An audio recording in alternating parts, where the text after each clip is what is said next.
मेरे सतीत्व की रक्षा कैसे होगी।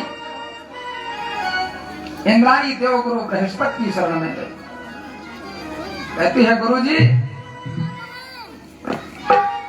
इंद्रासन पर नहुस का आधिपत्य हो गया है और नहुस ने संदेश भिजवाया है, वो हमसे मिलना चाहता है।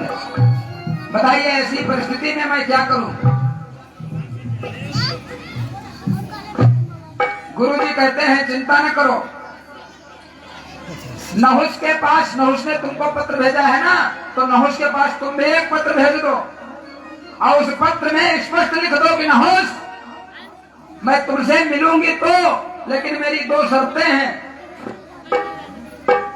देवगुरु बृहस्पति ने कहा कि इंद्राणी उसमें लिखवा दो कि जिस पालकी पर तुम बैठ कर आओगे वो पालकी ब्राह्मणों की हड्डियों से बनी होगी और वो पालकी जो मढ़ी जाएगी वो ब्राह्मणों के चमड़े से मढ़ी जाएगी और उसके बाद में ब्राह्मण ही उस पालकी को कंधा देकर हमारे महल तक लाएंगे।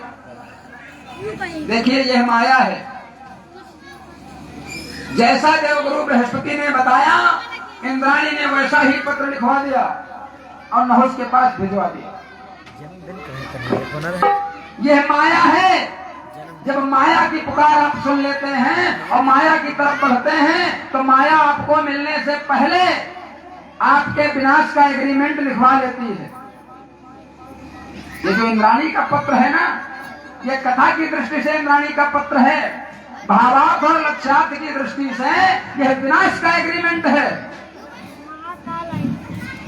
आप खुश हो जाते हैं, हमें दौलत मिल रही है, संपत्ति मिल रही है, सौंदर्य मिल रहा है, सब कुछ मिल रहा है, लेकिन माया हमेशा आपसे पहले अपने आपके विनाश का एग्रीमेंट लिखवाती है, उसके बाद मिलती है। जब आप शपथ पत्र लिखकर दे देते हैं,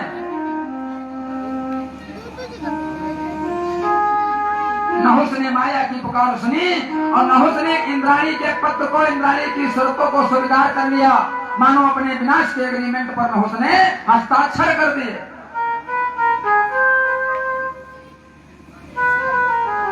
भाई नहुस राजा था, देर नहीं लगी उसको व्यवस्था करने में। तत्काल नहुस ने सैनिकों को आज्ञा दिया, कहा जाओ जरा 10-15 हट्टे कट्टे ब्राह्मण मार के लाओ। अब बेचारे सैनिक तो सैनिक थे, उनको तो आदेश का पालन करना है।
नहुस ने इंद्राणी की शर्तों को स्वीकार कर लिया,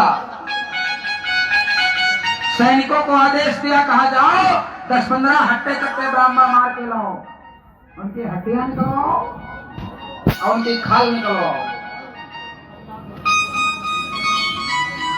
और हमारे लिए पालकी बना के तैयार करो। सैनिकों ने वैसा ही किया।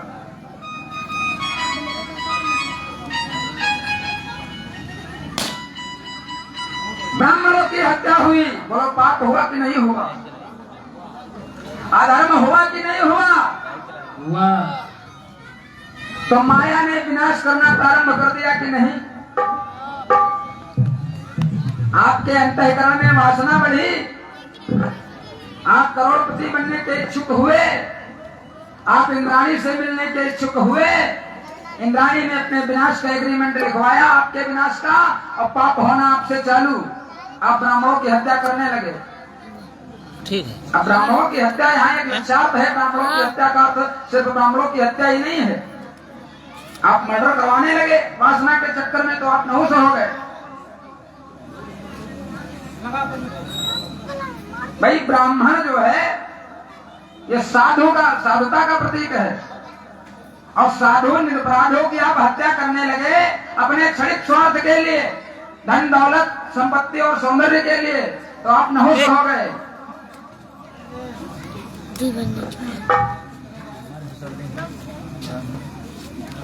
पालकी बनी और उसके बाद में 4 ब्राह्मण ढूंढे गए। कहा जाओ बढ़िया हट्टे कट्टे ऋषि जो खा पी कर मोटे ताजे हुए हों उनको लाओ ढूंढ के हमारी पालकी उठाए। लाए गए 4 ऋषि ढूंढ करके और उसमें एक आदमी देवगुरु बृहस्पति जी को भी पकड़ ले गया। कहे बाबा बहुत मोटे हुए, चलो तुम जरा काम दिखाओ, खूब खा पी रहे हो। देवगुरु बृहस्पति जी ने भी एक कंधा लगाया पालकी में। पालकी चल पड़ी राजा नहुस की। लेकिन नहुस क्या कह रहा है? सर्पगति चलो, सर्पगति चलो, यानी जैसे सांप चलता है ऐसे चलो। जितनी तेज सांप चलता है इतनी तेज चलो। हाँ बेचारे साधु, साधु तो साधु है ना। कार्य को कभी पालकी उठाई होगी किसी की? आज फंस गए नहुस के चक्कर में। अपने नाकों में दम कर दी सर्पगति सर्पगति चिल्लाकर। देवगुरु बृहस्पति को क्रोध आ गया। उन्होंने पालकी पटक दी। कहा है राजा बड़ा अभिमान है तुमको, है सर्पगति सर्पगति कर रहा है, मैं श्राप देता हूं जा तू ही सर्प हो जा। ले जा तू ही सर्प हो जा। अब देखिए सर्प का अर्थ क्या है। अंकल मान लो आपका बेटा सर्प हो और आपके घर में आ जाए तो आप उसे प्यार करेंगे कि डंडा लेकर मारेंगे? क्यों मारेंगे ना। सर्प का अर्थ होता है समाज का दुश्मन। माया समाज का दुश्मन बनाकर छोड़ती है। माया आपके चरित्र को इतना गिरा देती है कि आप समाज के दुश्मन हो जाएंगे। आपके घर वालों तक आपकी शक्ल देखना पसंद नहीं करेंगे। पूरे गांव में पूरे समाज में आपको चेहरा छुपाने के लिए जगह नहीं मिलेगी अगर आप माया के चक्कर में पड़े तो।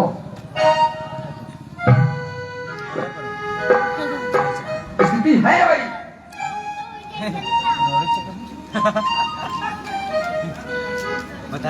न उसको इंद्रासन मिल गया था, चाहता तो धर्म पूर्वक पूरी पृथ्वी का पालन पोषण करता, लेकिन नहीं। प्रतिष्ठा मिलने के बाद, सम्मान मिलने के बाद नहुस माया की तरफ आकर्षित हो गया। अब 5 बीघा बन गया है तो 10 बीघा बनाएंगे। अब कौन सी जमीन कब्जा करके 15 बीघा कर लें? बिछौना बढ़ाओ भैया,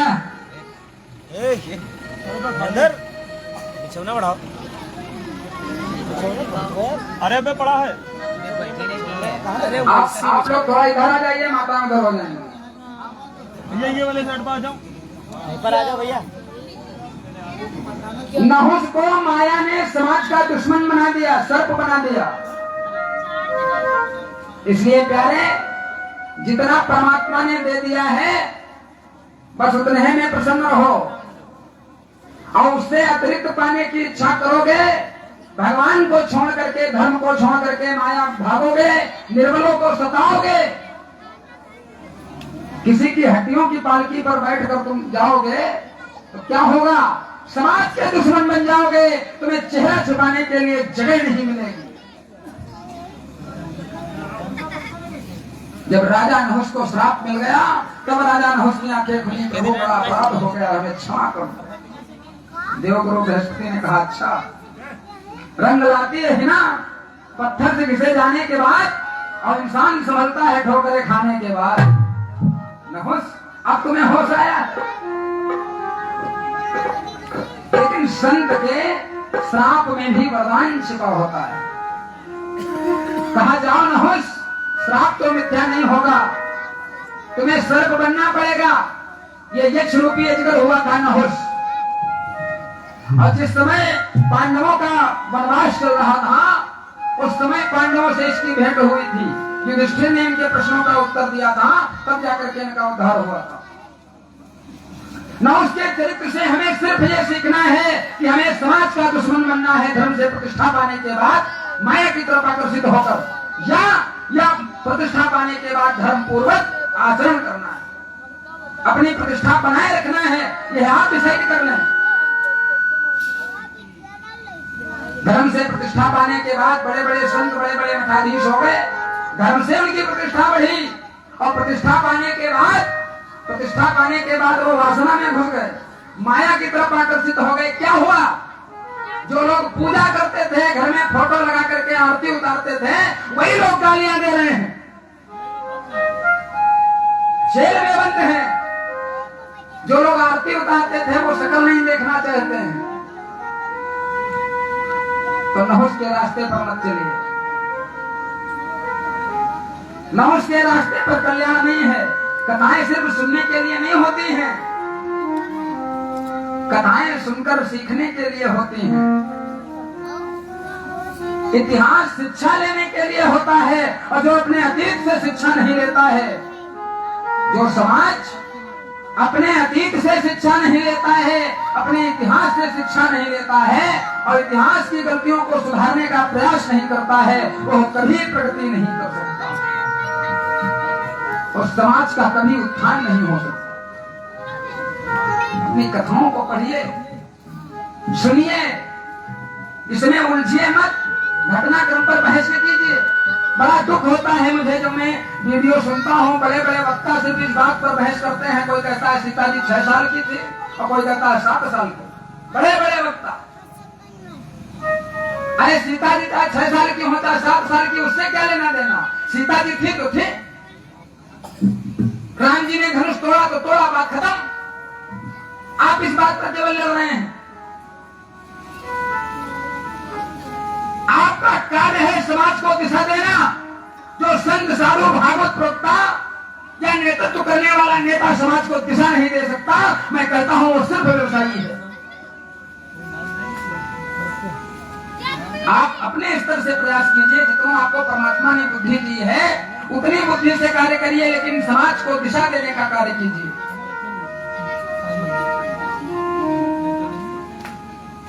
लेकिन नहीं, पंडित जी अगर दिशा देने लगे तो उनकी दुकान बंद हो जाएगी, फिर लोग दूसरा कार्यक्रम नहीं कराएंगे। ये भी तो समस्या है। लेकिन मेरा क्या है, हमारी लोग भागवत नहीं कराएंगे, हम रामलीला कर लेंगे।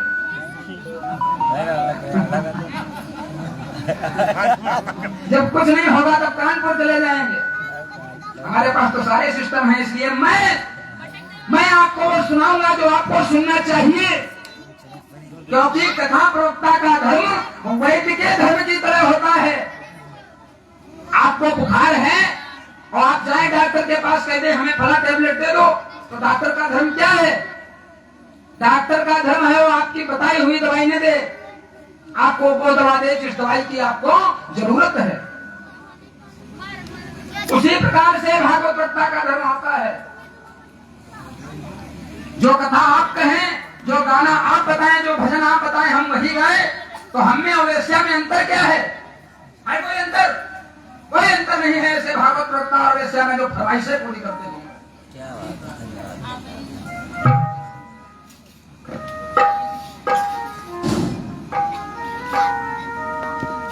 इस व्यास मंच से मैं किसी के विपरीत तो नहीं बोलूंगा, लेकिन आज ऐसी ऐसी देवियां कथा कह रही हैं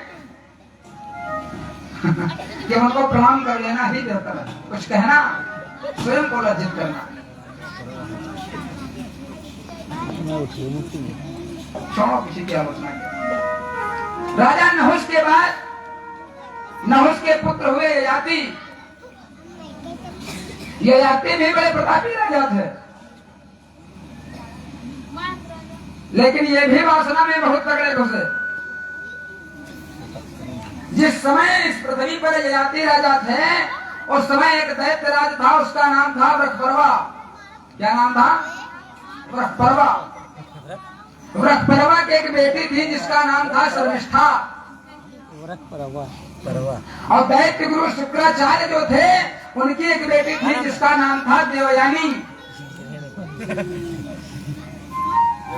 देवयानी और शर्मिष्ठा में बहुत तगड़ी मित्रता थी।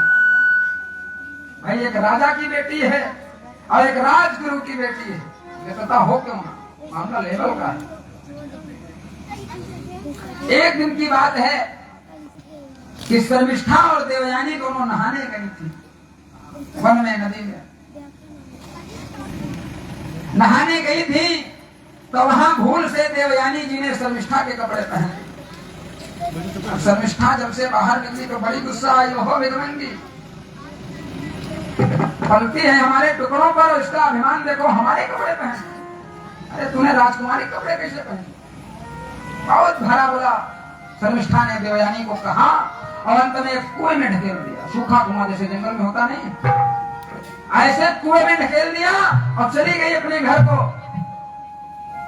देवयानी जी कुएं में पड़ी हुई बचाओ बचाओ चिल्ला रही और उधर राजा ययाति वन में शिकार खेल रहे हैं। किसानंद देखता जाता था उपवन की क्यारी क्यारी।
खेल रहे हैं। अचानक उन्हें ध्वनि सुनाई पड़ी कि कोई स्त्री रक्षा के लिए पुकार रही है। राजा ययाति ने इधर उधर देखा, कुछ नजर नहीं आया। आवाज से पता लगाते लगाते राजा ययाति उसी कुएं के पास पहुंचे जहां देवयानी जी कुएं में पड़ी हुई है। राजा ययाति ने देवयानी जी को कुएं से बाहर निकाला। आपस में परिचय हुआ एक दूसरे का और उसके बाद में दोनों शुक्राचार्य जी के पास गए। देवयानी जी ने अपने पिता को सारी बात बताई। कहा, पिताजी जो शर्मिष्ठा है ना, हमने गलती से उनके कपड़े पहन लिए थे तो उन्होंने हमको कुएं में ढकेल दिया और बहुत गालियां दी हैं। और इधर शर्मिष्ठा ने वृषपर्वा को भी समाचार बताया। कहा, पिताजी मालूम है वो जो देवयानी है ना, उन्होंने हमारे कपड़े पहन लिए थे, हमने भी कुएं में ढकेल दिया। बहुत सही किया। वृषपर्वा दुखी हो गया। अरे पुत्री, तुमने ये क्या कर दिया? देवयानी जी हमारे राजगुरु की बेटी हैं और उनके साथ तुमने ऐसा व्यवहार किया है तो गुरु जी नाराज हो जाएंगे। वृषपर्वा दुखी होकर गुरु जी से क्षमा मांगने के लिए चला और इधर गुरु जी को पता चला तो गुरु जी दंड लेने के लिए चले। रास्ते में दोनों लोगों की मुलाकात हो गई।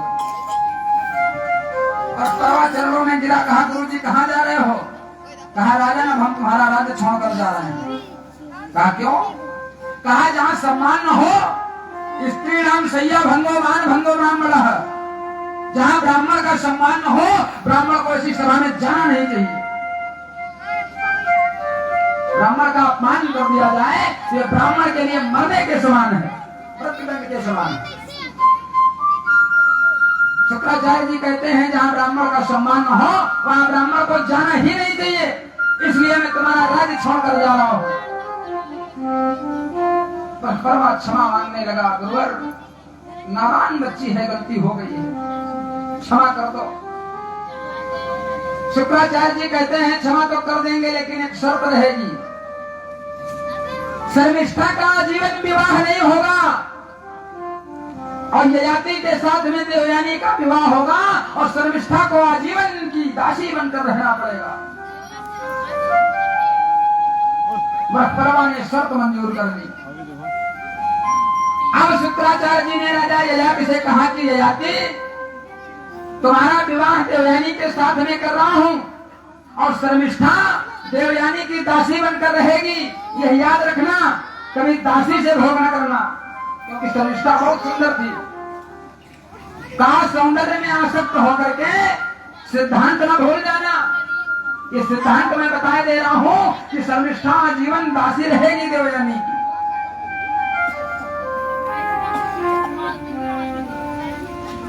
राजा ययाति ने हाँ कह दिया। कहा गुरुवर, मैं वचन देता हूं।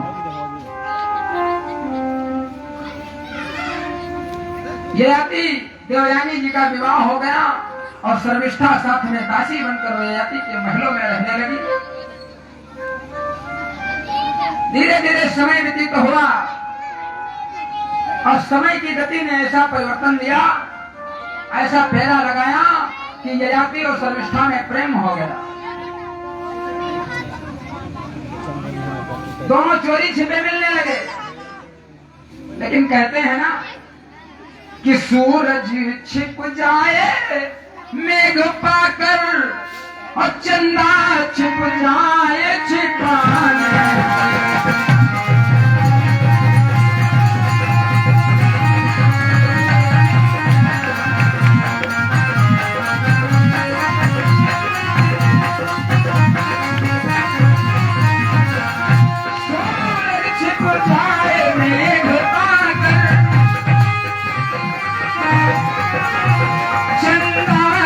जाए छिपाने,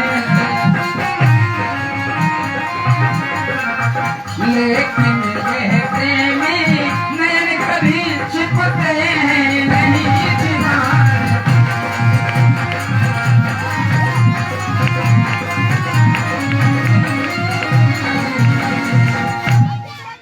सूरज छिप जाए मेघ पाकर और चंदा छिप जाए छिपाने से, लेकिन यह प्रेमी नैन कभी छिपते हैं नहीं छिपाने से। और मानव के कर्मों का आखिर को कब तक गुमान हो और ये भला कहां तक संभव है लग जाए आग पर, धुआं न हो। आग लगेगी तो धुआं उठेगा। देवयानी जी को एक दिन सारी बात पता चल गई। देवयानी जी क्रोधित हो गई और क्रोधित होकर के अपने पिताजी को सारी बात बताई। और शुक्राचार्य ने कहा, ओ राजा।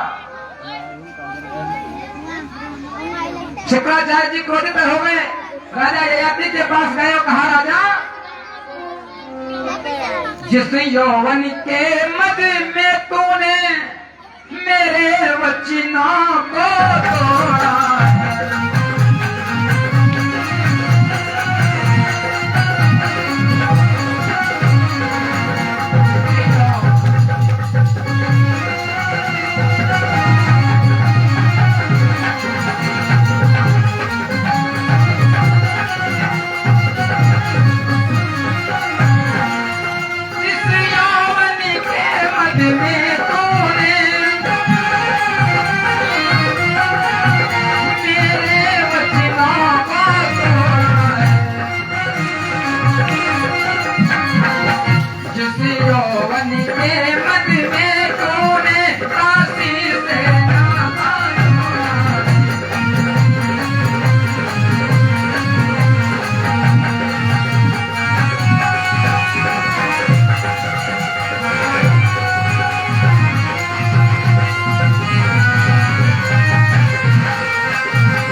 जिस यौवन के मद में तूने मेरे वचनों को तोड़ा है और जिस यौवन के मद में तूने दासी से नाता जोड़ा है, और मैं तुझे श्राप देता हूँ कि तुझको वह यौवन का मद ही खा जाए और रह जाए नरक की शक्ति तुझे आज ही बुढ़ापा।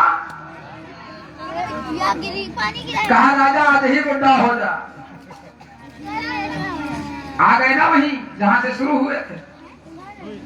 वासना हमेशा जो है आपको बिना काम का बनाकर छोड़ती है। माया ने नहुस को सर्प यानी समाज का दुश्मन बना के छोड़ा था और इधर राजा ययाति की वासना ने राजा ययाति को बूढ़ा बना करके छोड़ दिया।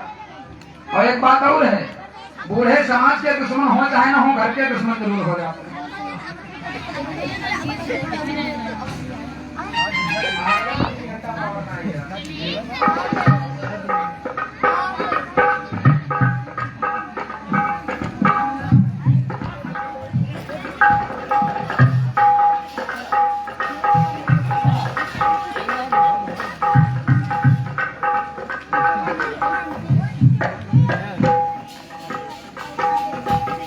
बूढ़े जो है ये समाज के दुश्मन हो न हो, लेकिन घर के दुश्मन जरूर हो जाते हैं। और क्यों हो जाते हैं?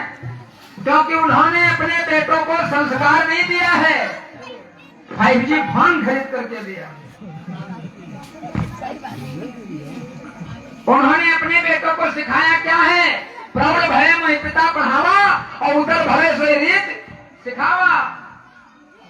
वो सिर्फ यही सिखाया है कि बेटा पैसा कैसे कमाना है। उन्होंने ये नहीं सिखाया है कि बेटा अपने मम्मी पापा का सम्मान करना चाहिए।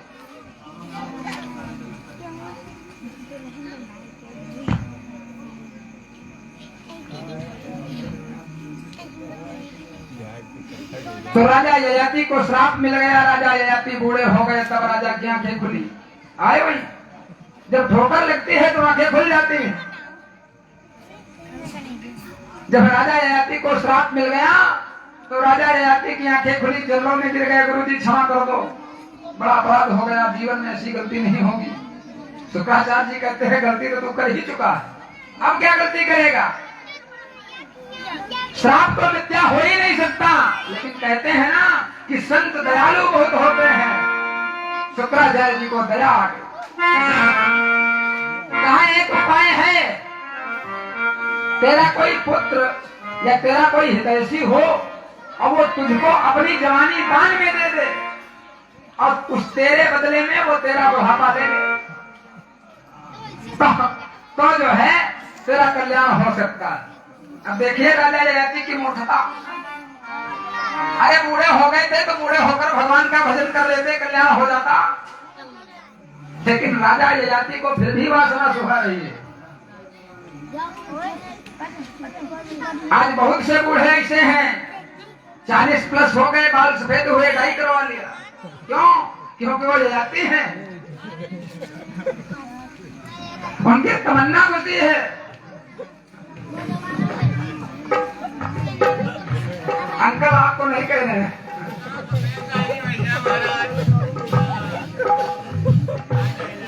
वो वासना में अंधे हैं और ययाति की तरह चाहते हैं कि फिर से कहीं से जवानी आ जाए।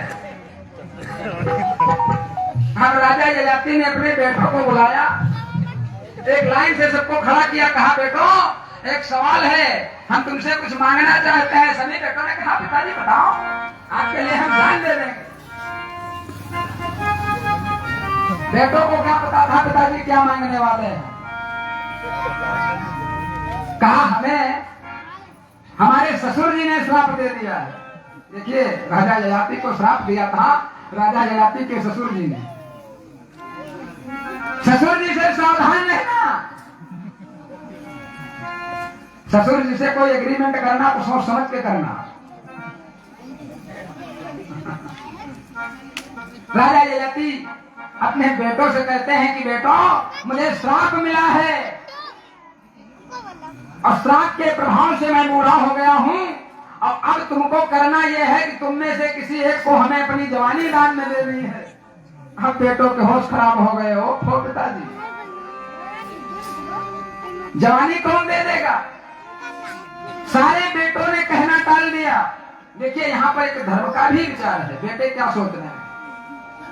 बेटे सोच रहे हैं कि मान लो हमने अपनी जवानी पिताजी को दे दी और उसके बाद में पिताजी माता जी के साथ रमण करेंगे तो माता पर पुत्र शक्ति का प्रयोग होगा कि नहीं? ये अधर्म है कि नहीं? अन्याय है कि नहीं? अनुचित है कि नहीं? है ना?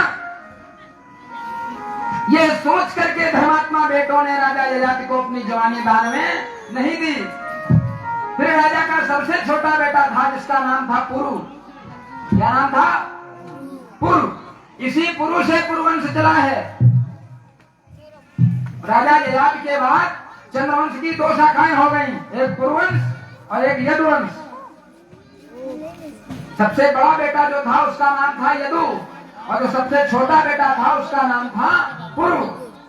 उस पुरु ने कहा पिताजी, अरे आप जवानी मांग रहे हैं, कौन बड़ी बात है? हे पिता हमारे सांसों पर सारा अधिकार तुम्हारा।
सारा अधिकार तुम्हारा है।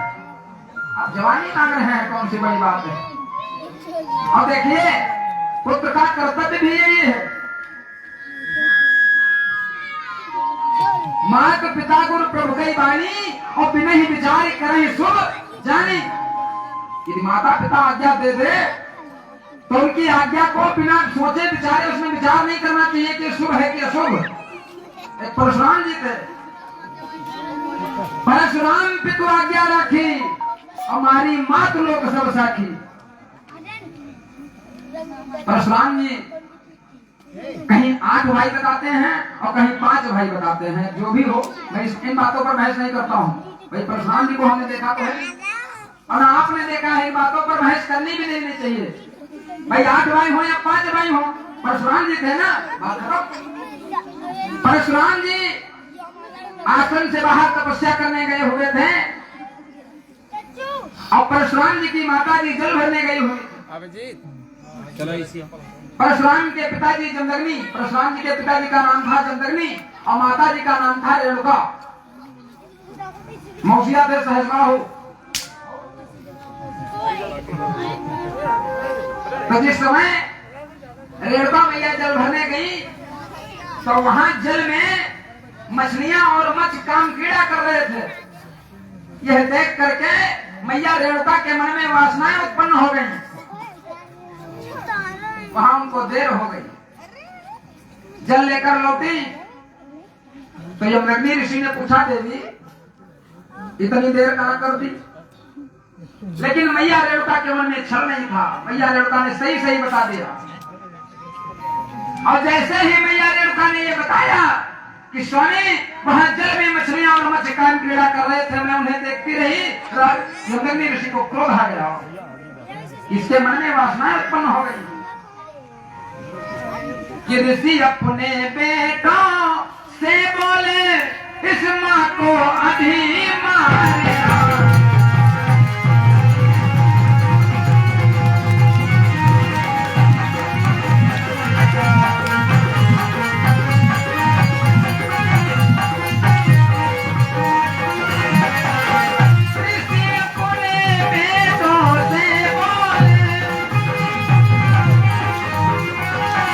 इस माँ को अभी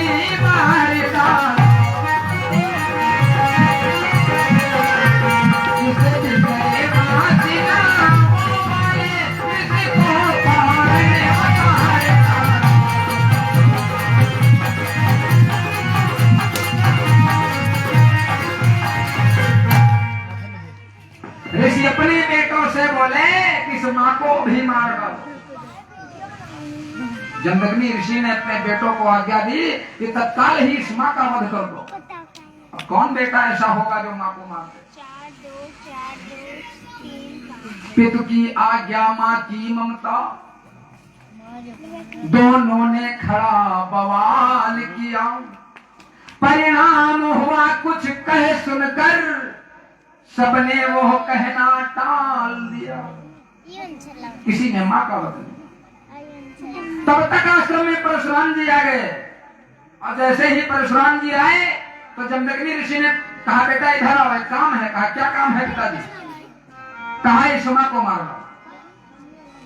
तो परशुराम जी ने क्या किया कि तत्काल बिना कुछ कहे सुने फरसे की सीधी धार हुई, फरसे की सीधी धार हुई, और यानी बेटे के हाथों से बूढ़ी माता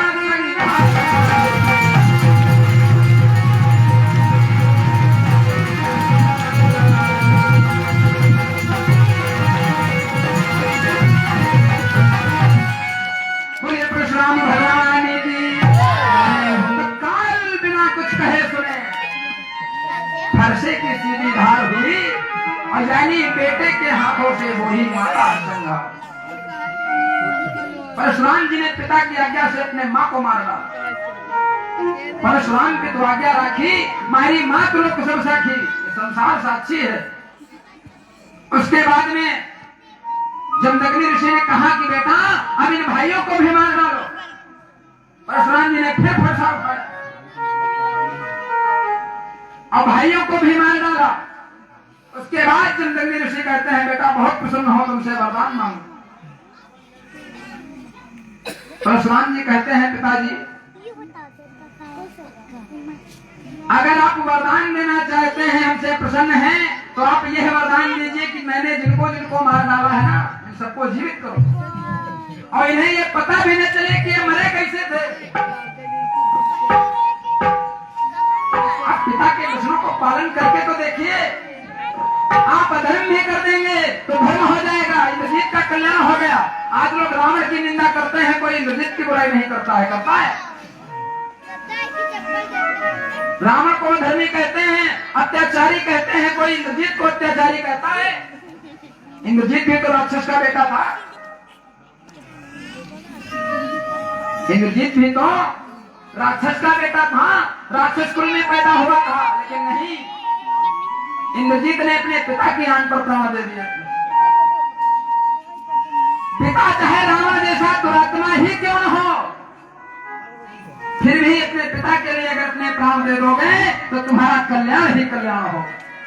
देवता तक तुम्हारा सम्मान करेंगे, और अगर तुम अपने पिता का सम्मान नहीं कर सकते तो लिखकर रख लीजिए, तुमको कहीं सम्मान नहीं मिलेगा। सम्मान देना और सम्मान लेना घर से ही सीखा जाता है। जिसका निजी आत्मसम्मान होता है वही दूसरे को सम्मान दे सकता है, और जिसके अंदर जिसका स्वयं का कोई गौरव नहीं है वो दूसरों को सम्मान कैसे देगा? क्या सम्मान देगा? जिसके घर में बुलाया जाता हो रे, तो किसी से आप कैसे कहेगा? उसको तो उरे सुनने कहने की आदत पड़ी। हमने देखा है, सुना है, बहुत परिवारों की भाषा का स्तर ऐसा है। ये सब नहीं होना चाहिए। आज आप बेटों को सम्मान देंगे, देखिए बेटों की बात